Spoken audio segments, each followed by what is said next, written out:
This is the case of Cotton versus Chen. I'm Judge Carroll. Here we go. Radioactive dating is a fairly new process in which nuclear isotopes and their half-lives are used to determine the age of specimens. Dating can be used on organic and inorganic materials based on the wide variety of isotopes and the diverse lengths of their half-lives. This process becomes controversial when scientific dates begin conflicting with what was formerly stated in cultural and philosophical books. In this case, both sides will be stating their opinions, supported by valid evidence pertaining to whether the use of nuclear dating should be legal. It seems foolish that we use a derived mathematical concept, such as a radioactive half-life, to derive the estimated age of an isotope or an element, or even a regular sample, when we're basing our mathematical concept on an entirely derived theoretical basis. Because we weren't around millions of years ago like these things were dating, what we're judging now, the estimate of what organic matter, be it carbon-14 or uranium-235, was left in the isotope is a concept derived entirely by us, which contains human error. How can we judge what we think is right based upon what's been accepted for centuries and generations? It doesn't only seem blasphemous to contradict religion, it also seems foolish. Strictly factual information. It doesn't seem silly that we also contradict already accepted theoretical norms, but we're also contradicting years of research done prior to this. We tend to jump on the bandwagon with nuclear things, such as when radium was discovered and people actually lost their jaws. How foolish that we're jumping on the bandwagon with radioactive dating so quickly. It seems ridiculous.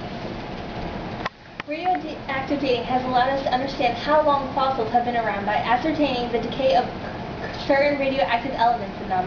It has also allowed us to determine the age of fossils, such as dinosaurs, which have been tested many times and repeated to the best accuracy as possible with the most modern technology.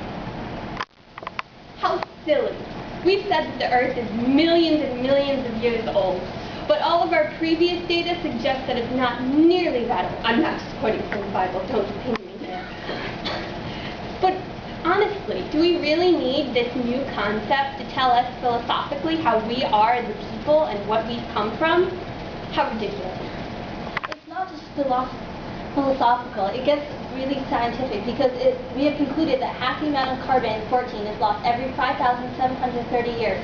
These were concluded by accurate laboratory tests that have been developed, and the validity has never been the subject of argument. Half the amount of what, I ask you? We make up what we think these things should have contained, and other daughter isotopes can be found in there. Or your entire concept is based in the theoretical. How can you say you support it with empirical evidence when all of your empirical evidence is really derived from theory?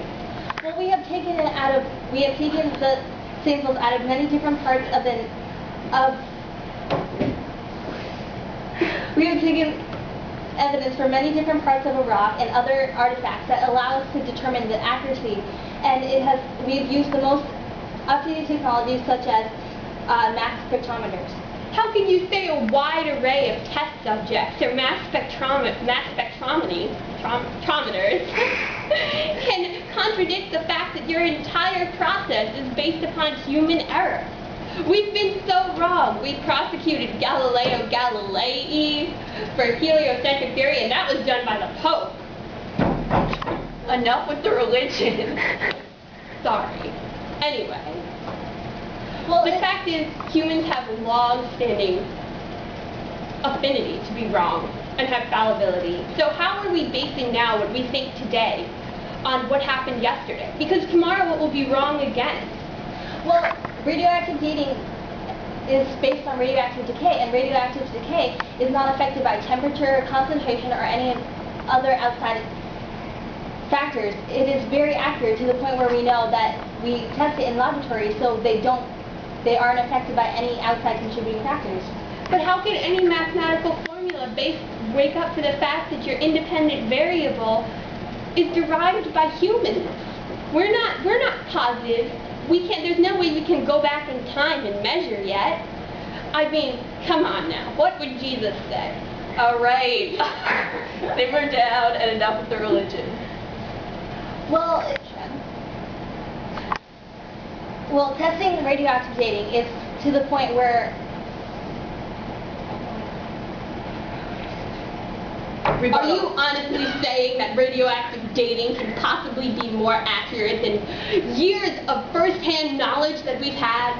science is not always accurate. We test it so many times that it's impossible for it to be precise and accurate, but it gives us the opportunity to see, and we can always improve on our mistakes. Improvement isn't always a good thing. We're basing this on a totally invalid argument. This is ridiculous. It shouldn't be allowed in your court. Your Honor, ruling. Well, with that said, after reviewing the claims of both sides, I have decided to legalize the use of radioactive dating. Although I can see where Allie is coming from, her evidence and total lack of factual data did not help prove her theory whatsoever. Do not sass me. Jessica has just proved every statement Allie's given, not only with extremely valid Objection, Your Honor. She hasn't done anything. This is my court. Not only with extremely valid statistics, but also in a very convincing manner. When one begins to stray into the theoretical, the case is closed. It's theoretical, Your Honor. Her entire argument is based on the theoretical. Okay. The case is closed, and that is what has happened here. I am convinced beyond a shadow of a doubt that radioactive dating has no true flaws aside from human error, which needs to be accounted for in every process. And therefore, the case of Carlton versus Chen is closed.